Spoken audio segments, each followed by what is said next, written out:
Can you hear me, Rachel?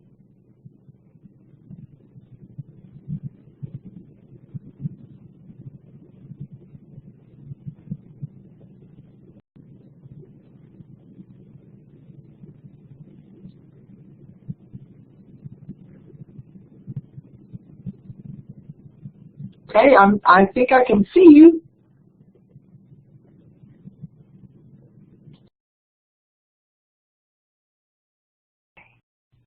Okay, can you hear me now? Can you hear me? Yes, I can hear you.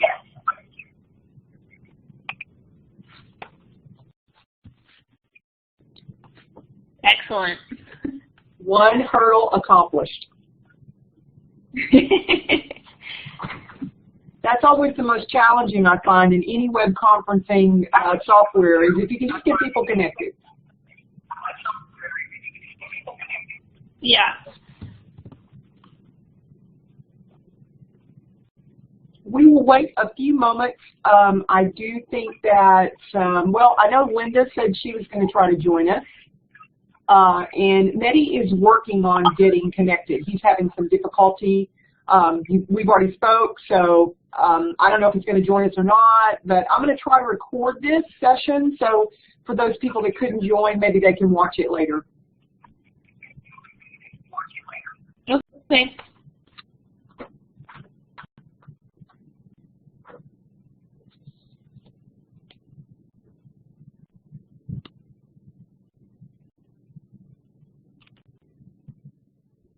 So how's it going? I noticed I looked at some discussions today, and I looked at some of your courses today, yours as well as some of the other participants, and things are looking like you guys know what you're doing.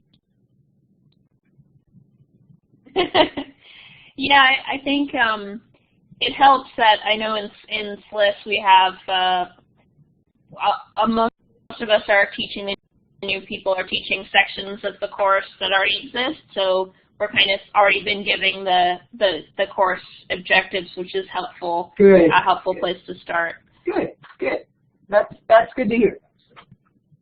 Well, yes, there's several of you that have created your module. You have content inside your pages. The links really go to things.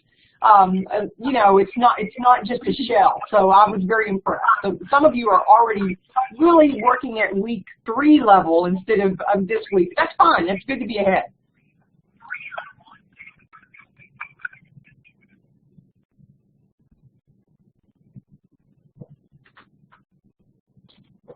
Yeah, I just had my dissertation defense yesterday, and I passed. So hopefully I'll have a little bit more time to work on this. Awesome. That's good to hear. Thank you. I know that can be very nerve-wracking, at least until you have passed. So that's awesome news. Yeah. Okay, we'll wait about 2 more minutes, and then we're going to go ahead and get started. I did a lot, like an hour and a half for this, but I know we're not going to be online that long, so have no fear. We will only stretch this out as long as you need to. We can go long, we can go short, but I did want to have enough time just in case there were a lot of questions.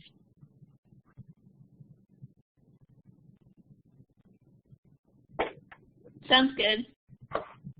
So have you used Blackboard Collaborate before?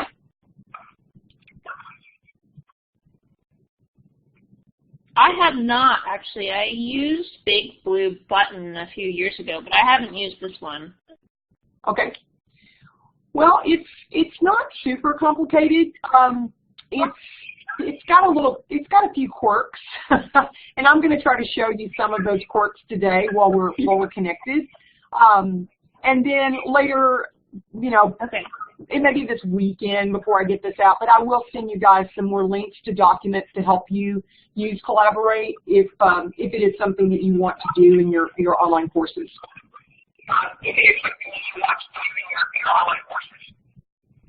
Cool, sounds good.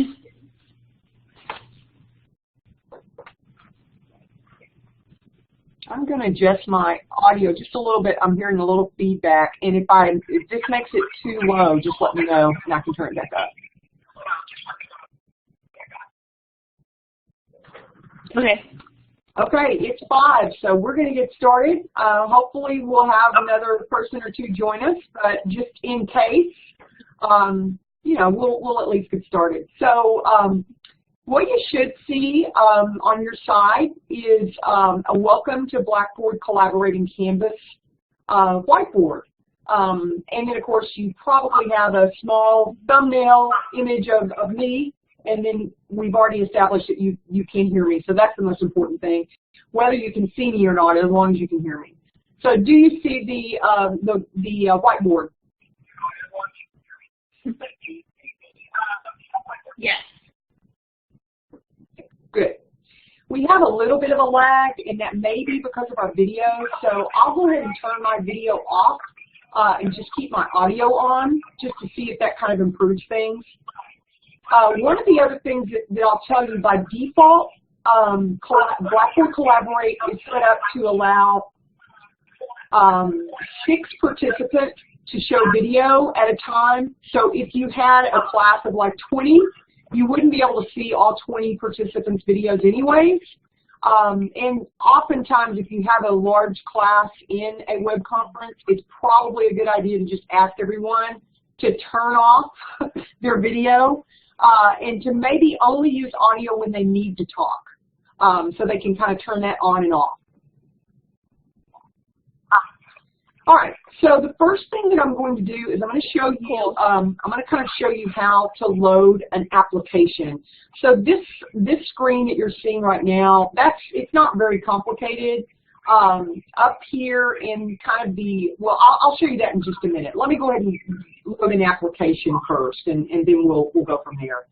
And I'm going to show you how I'm loading this application. So let me just go ahead and kind of get started, and then I will demonstrate how I'm doing this. So first thing I'm going to do is load this application for Blackboard. Okay, let me maximize that. Okay, so now what you should be seeing is just kind of like a blank screen, just a blank gray screen. Is that correct? Okay, so what you're looking at right now is my my Blackboard. So you're kind of seeing what I was seeing earlier. What I'm going to do at this point is I'm going to show you how you would load an application. So to do that, you have 3 buttons up here in the upper left-hand corner.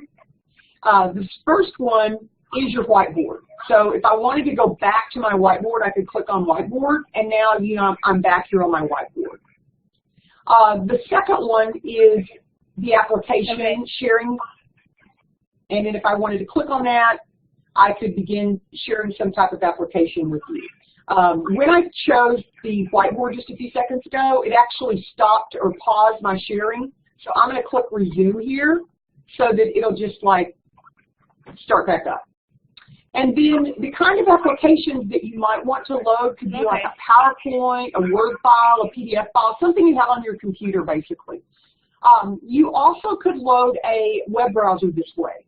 Now you do have another button up here that's actually for the web. It allows you to you know, type in a URL and display a website.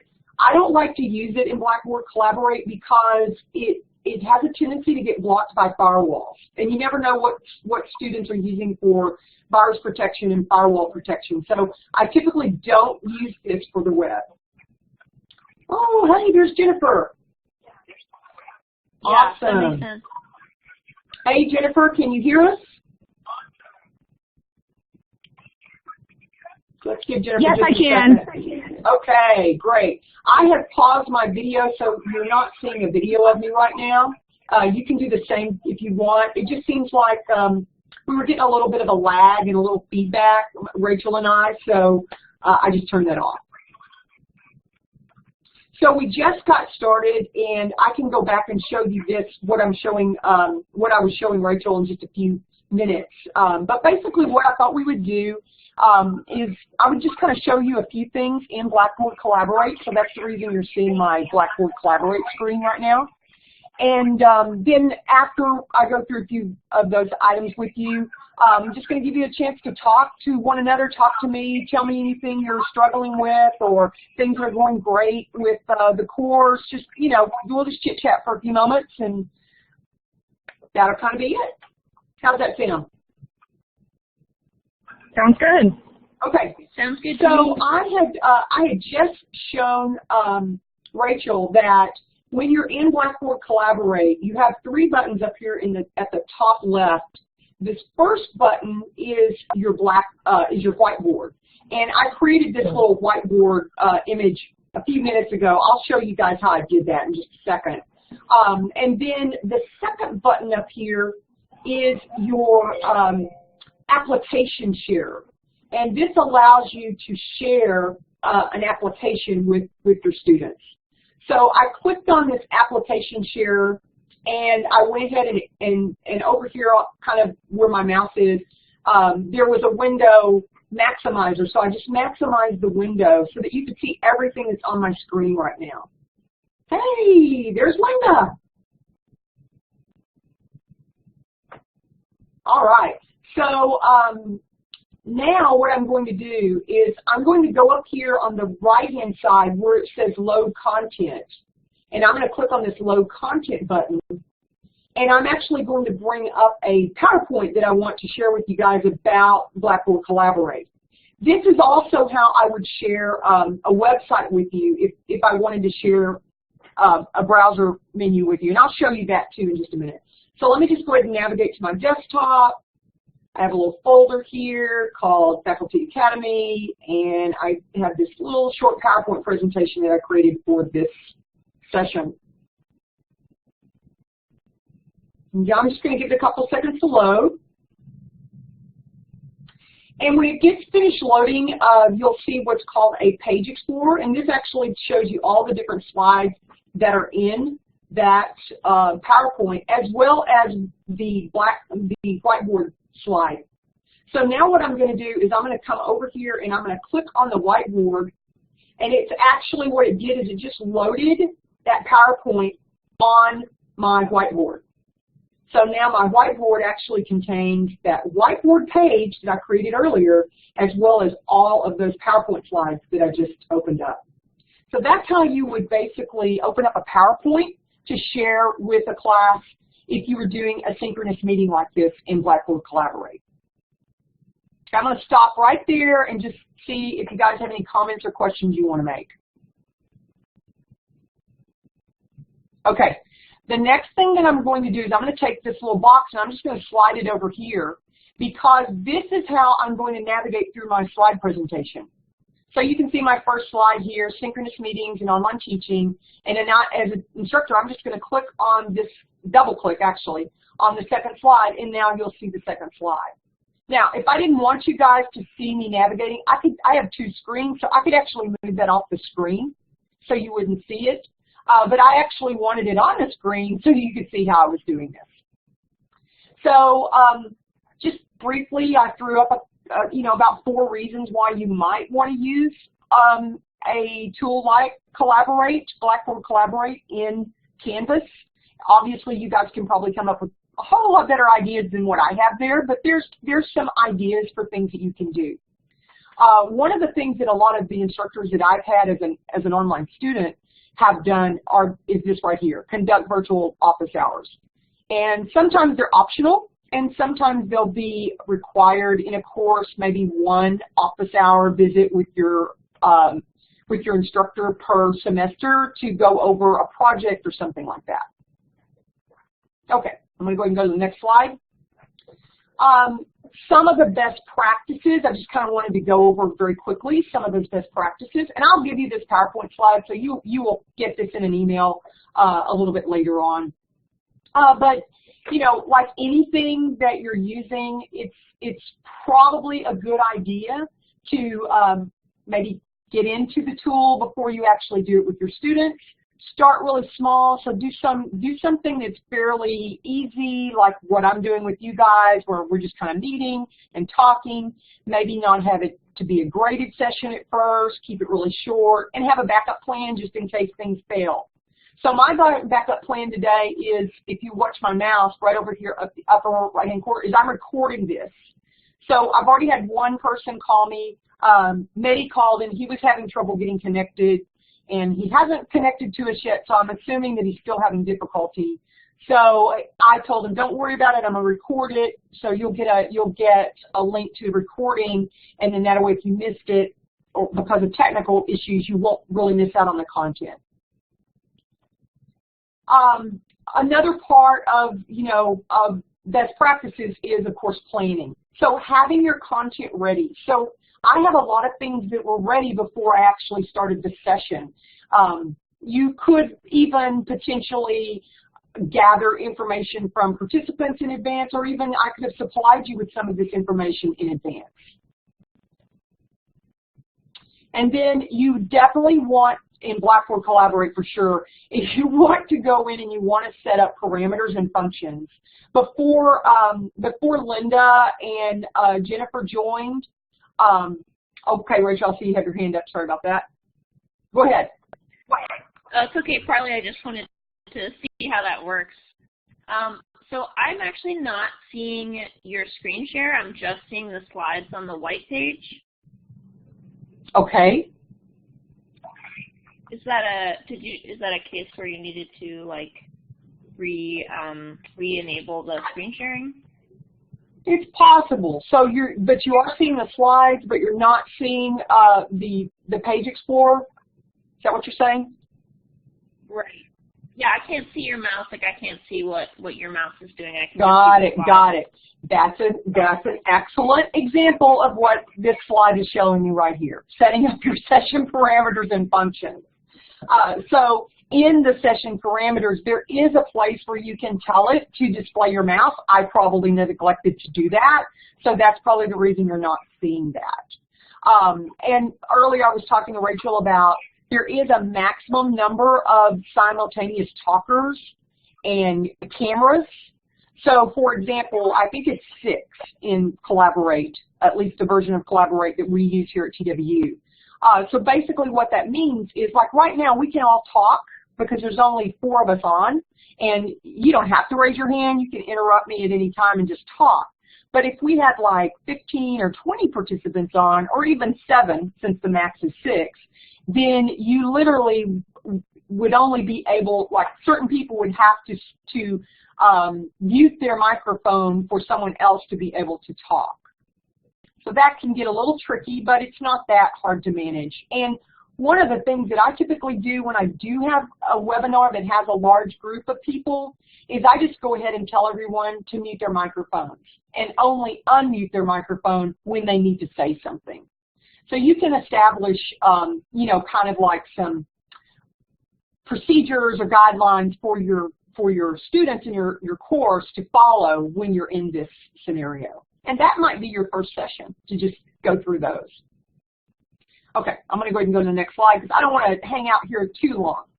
Now, during the session, one thing that I've always done, and I've done a lot of virtual training in my time, even before I was doing anything with higher ed, I always try to launch a virtual meeting, or in our case, this Blackboard Collaborate session. I always try to launch at least 15 minutes in advance. And that way, if anyone's early, they can go ahead and get in. And if we're having any technical difficulty, hopefully that gives those folks a chance to kind of resolve that.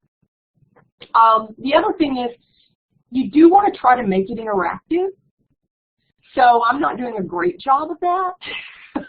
But, maybe ask questions and stop, get people to interact.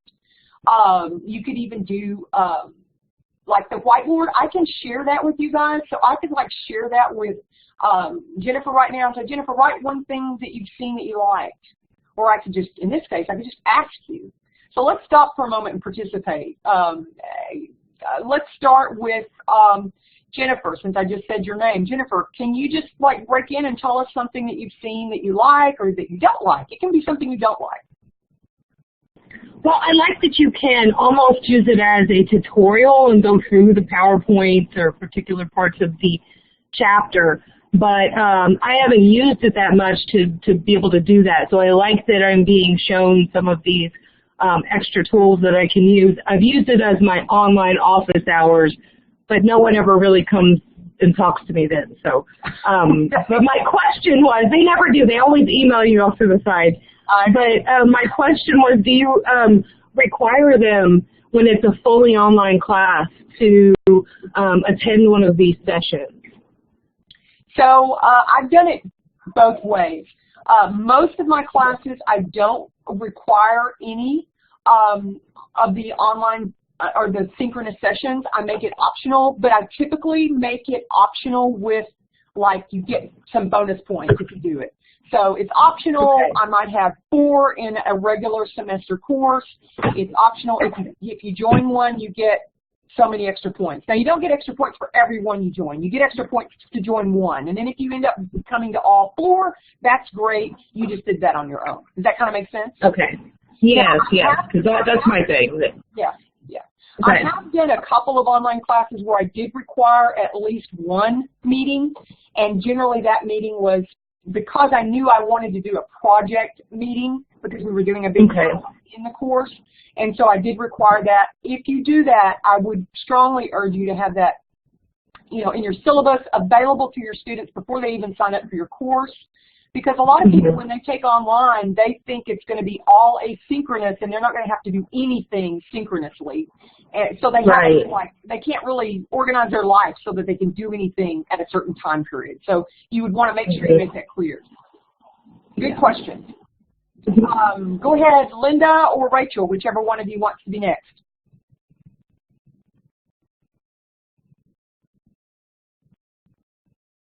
Okay, don't fight over it. Rachel, how about you? Are you still there? Yeah, I'm still here. Okay, great. So anything that you've seen that you like or you have concerns about?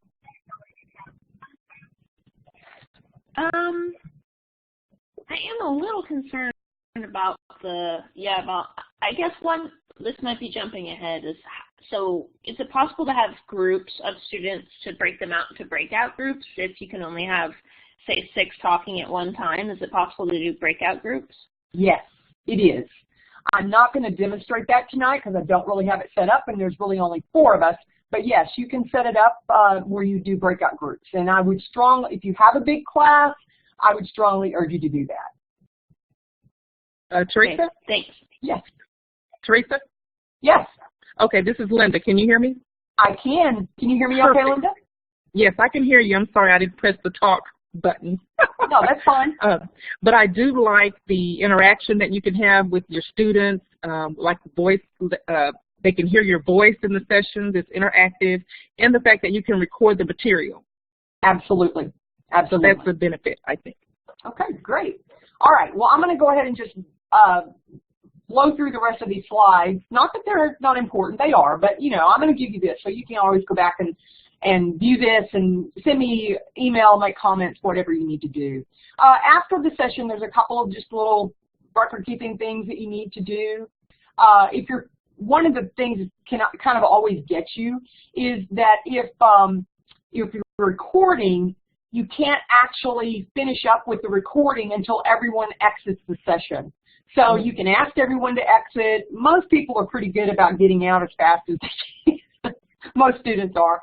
But, you know, if you ever have a point where you're trying to render the recording and there's someone still logged in, you can go and manually eject that person. So I can come over to, I don't know if you can see this or not. I thought you could. But I can come over to, for example, Jennifer's name. And when I run my mouse to the right of her name, there's all these different tools that shows up. One of them is a menu. And I don't know if you can see that menu or not. Can you? Can anyone see that menu? I can't. I cannot. Okay. It's probably because I didn't make my mouse active when I set up the parameters. But I just moved my mouse over top of Jennifer's name and clicked on the menu button just to the right of her name. And there is an option in there to remove her. So I could just remove her from the session.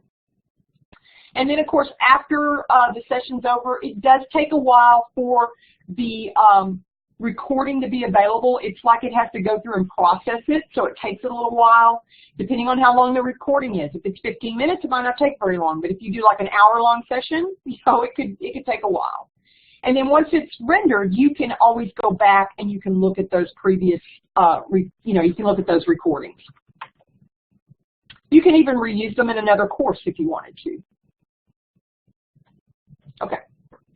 So I'm going to kind of pause there and see if you guys have any other questions. I know I didn't show you everything that Collaborate will do, but I am going to share some more documents with you, both in the course and also just I'll send them to you in an email that are just how-tos, how to do different things that I've done, and also how to do some of the things that we talked about doing, like setting up groups and making sure that you set your parameters correctly so that the mouse can be seen, because that's pretty important.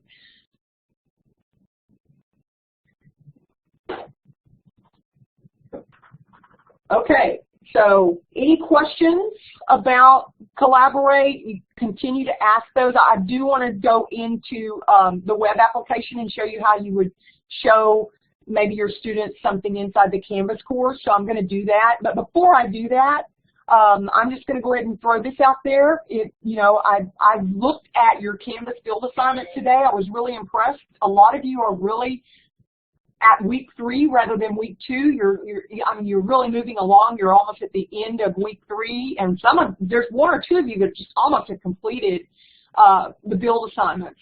But is there anything in building your module you have questions or concerns about? And have any of you, I know most of you have done the scavenger hunt, so do you now know who your instructional design partner is that would be assigned to you that you could call and work with if you wanted to do anything special in your course?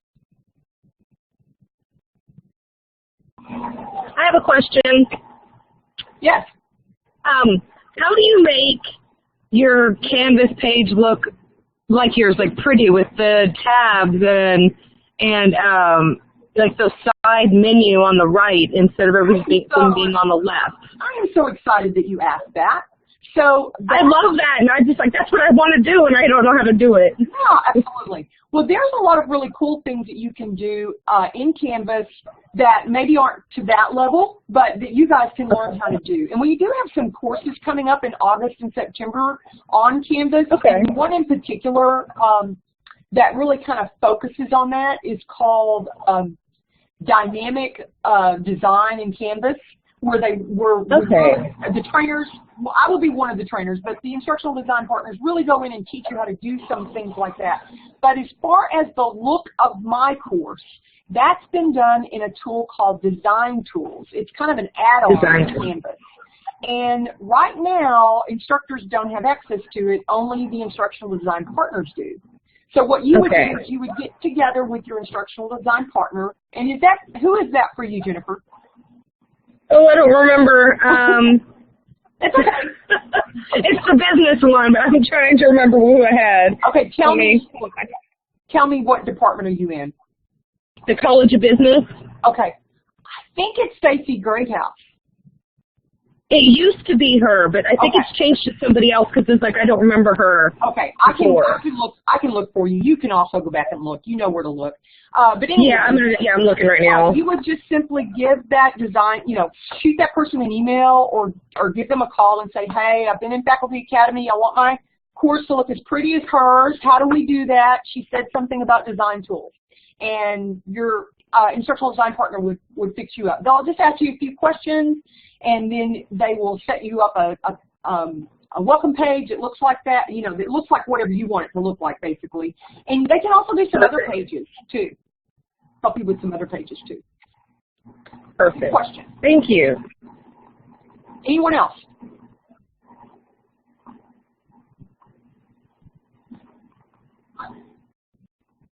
Okay.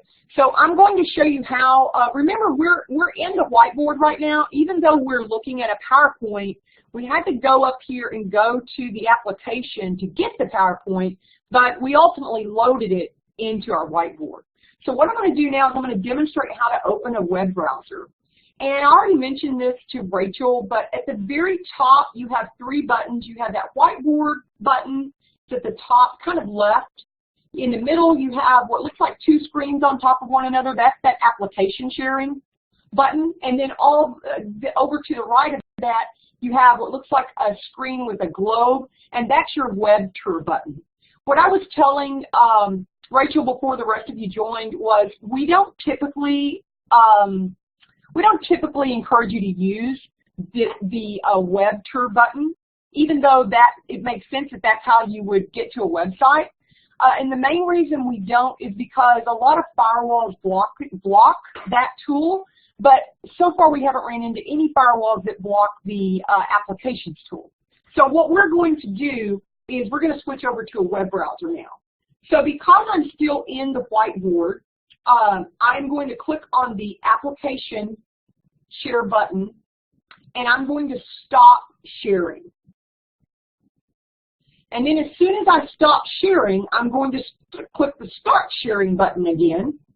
And now this time, instead of going to PowerPoint and browsing out to PowerPoint, I'm going to go to my web browser, which happens to be Chrome, and I'm going to click on Share.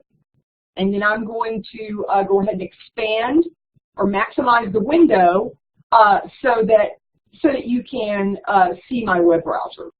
Okay, so let me just go ahead now and grab my web browser and pull it over here and just make sure you guys can see it. So can you guys see that web browser? Should see the Faculty Academy homepage.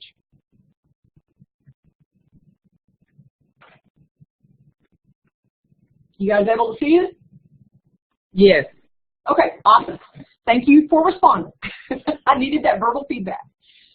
So again, I'm not going to spend a lot of time here, but this, of course, is what we were talking about earlier, Jennifer was talking about. This was all done in Design Tools, okay? So because you guys don't actually have access to Design Tools, you can't do this yourself, but you can do one step better. You get somebody else to do it for you. Just tell them what you want, and they can do something that looks exactly like this. So while I'm in the course, I'm going to go ahead and just answer any questions that you might have while we're in the course. But first thing I'm going to do is show you that Design Tools thing. I'm going to click on Edit on this page. And when I do, I get an extra menu. Do you guys see that extra menu that I just got? It's all the way over on the right, and it says Design Tools at the top. Do you see that?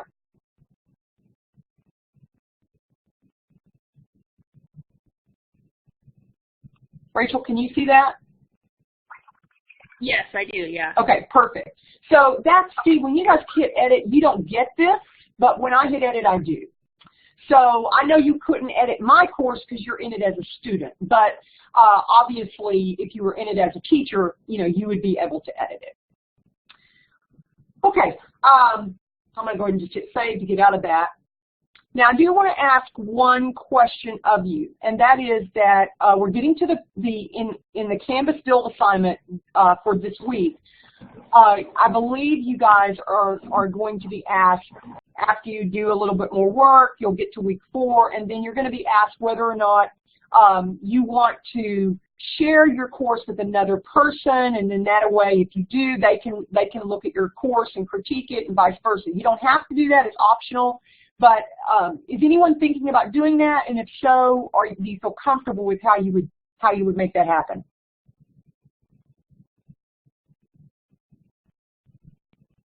I honestly haven't thought about it yet. Okay. I don't really know. All right. Well, I would be interested.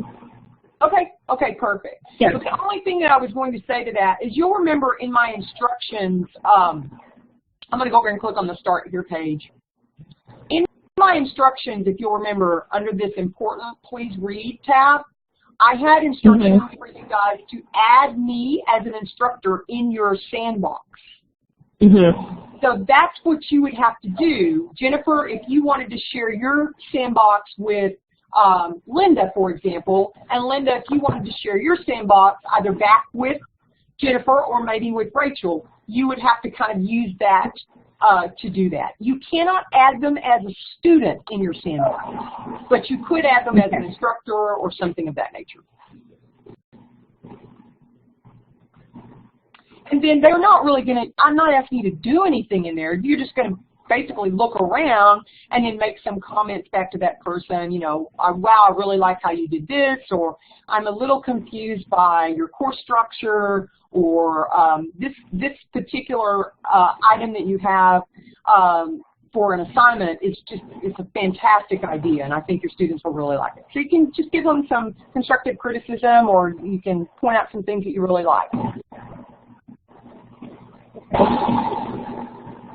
Okay, you guys have, I want to show you one last thing, and then if you have no other questions, I'm going to let you go. You can still see my screen, correct? Now I want you to notice over here on the left-hand side of my screen, you're going to see a menu that is red, has GWU, has things like account, admin, dashboard, all that stuff. That is called your global navigation. And then in the white area, you have another menu. In mine, you have home, announcements, syllabus, modules, Blackboard, Collaborate, grades. All of those things are in black. And then you have some grade stuff down here. That's just grayed out because I'm not really using that right now. But I want to show you because when I was looking at some of your courses, so I'm going to click on my dashboard for a second. And when I was looking at some of your courses, so like here is, here's some of y'all's courses here. Okay, there's your sandboxes. When I went in and looked at some of your sandboxes, one of the things that I noticed, and I'm not going to show anybody's sandbox, okay, so don't worry, is your menu over here had a lot of stuff in it. And I like to restrict what my students can see in their menu. So you guys, when you look at my course, you should only see those things that are black. You shouldn't see all that stuff that's grayed out. Now right now you do, because you're looking at it as me. So the way I did that is I came in here to my white course navigation menu, I clicked on settings, and I came up here to where these tabs are. And I came to this tab right here called navigation. You'll notice how up here at the top it says drag and drop items to reorder them in your navigation. And then underneath that you have a section that says drag items here to hide them from your students. So when you first started my course, you couldn't see Blackboard Collaborate because I had put it down here. But then when I decided, hey, we're going to do that, I put it up here so that you'd be able to get to it. So see all the stuff that I have down here that you guys don't see? And isn't that kind of nice? Because, you know, if you could see that stuff, when you wanted to go to a discussion, you would probably go and click on one of these called discussion. But I don't want you to get to discussions that way. I want you to get to discussions through modules. So you can use your navigation in your course to kind of force your students to go through your course the way you want them to. So I just wanted you to know that that's something that you can do. You can change your navigation menu so that your students don't see all of this extra stuff that they don't need to see. And then make sure you hit save at the bottom after you've made your changes. I had students accessing their discussions that way, and I couldn't figure out how they're seeing the discussions when I had not opened up the week yet, and that's because they were going the back way. I didn't know I had that tab out there, so that totally explains it. Yeah. Exactly.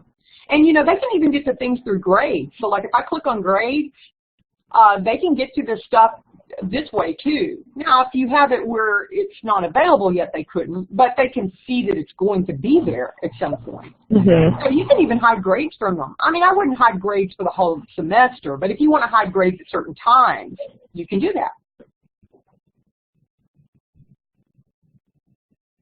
Okay. All right. I'm going to go ahead and just move this out of the way and just kind of go back to my I'll just stop sharing this for just a second, and I'll just go back to my whiteboard. Let me make sure I'm sharing that whiteboard with you. I'll make sure you can see everything before we go. Okay. So any other questions that you guys want to ask?